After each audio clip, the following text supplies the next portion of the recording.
adik-adik, kali ini kita akan belajar tentang perbandingan senilai. Di suatu hari, Anita pergi ke pasar untuk membeli sayuran. Ternyata harga 1 kilogram wortel di pasar tersebut adalah Rp8.000. Kalau Anita beli 2 kilogram wortel, maka Anita harus membayar sebanyak Rp16.000. Dan kalau Anita beli 3 kilogram wortel, maka uang yang harus dibayarkan adalah Rp24.000. Nah adik-adik, coba perhatikan, semakin banyak wortel yang dibeli Anita, maka semakin banyak uang yang harus dibayarkan. Dari cerita ini, ada hubungannya loh dengan perbandingan senilai. Tahukah kamu apa perbandingan senilai itu?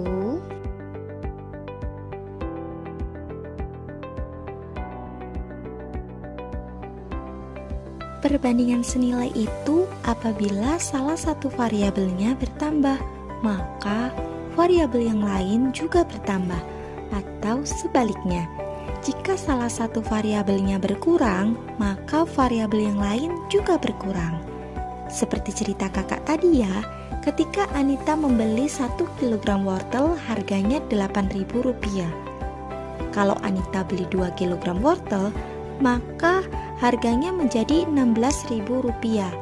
Bisa diperhatikan, semakin banyak wortel yang dibeli, maka harga yang harus Anita bayar juga semakin bertambah.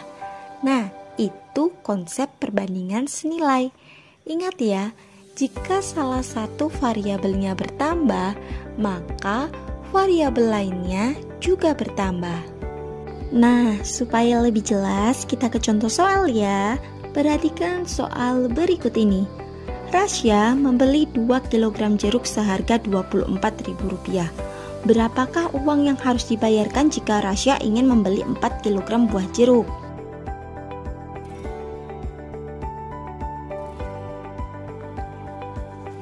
Diketahui 2 kg jeruk sama dengan Rp24.000.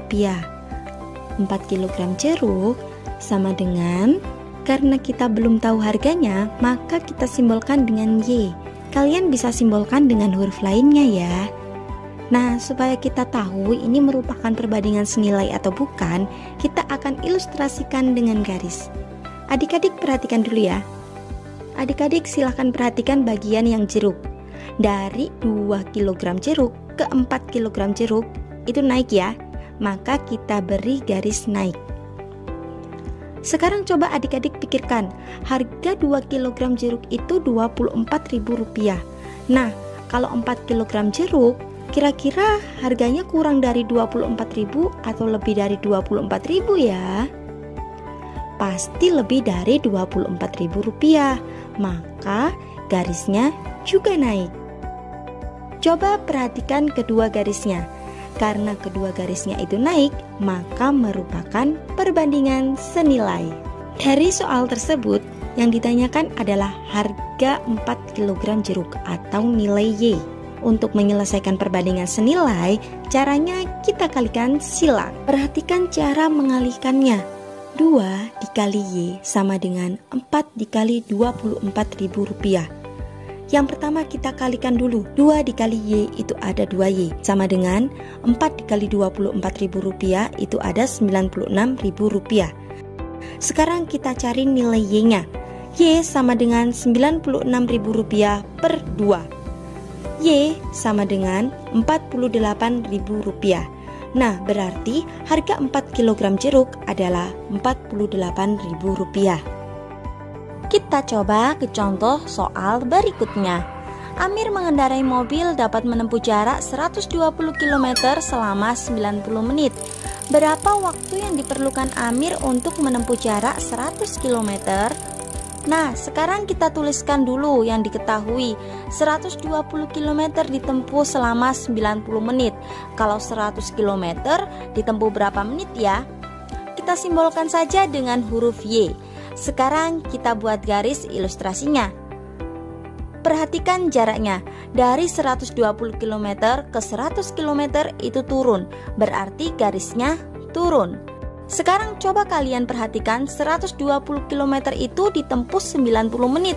Nah, kalau jarak 100 km, kira-kira waktu yang ditempuhnya itu kurang dari 90 menit atau lebih dari 90 menit ya? Pastinya kurang dari 90 menit, maka garisnya juga turun. Karena sama-sama turun, berarti ini merupakan perbandingan senilai. Dari soal di atas, yang ditanyakan adalah waktu jarak tempuh 100 km atau yang kita misalkan dengan nilai Y. Pertama-tama kita kalikan silang dulu ya. 120 dikali Y sama dengan 100 dikali 90. 120 dikali Y sama dengan 120Y, dan 100 dikali 90 sama dengan 9000. Selanjutnya kita cari nilai Y-nya. Y sama dengan 9000 dibagi 120. Y sama dengan 75. Jadi, waktu tempuh jarak 100 km adalah 75 menit. Cukup sekian dulu ya pembelajaran kita hari ini. Terima kasih atas perhatiannya. Akhirul kalam. Wassalamualaikum warahmatullahi wabarakatuh.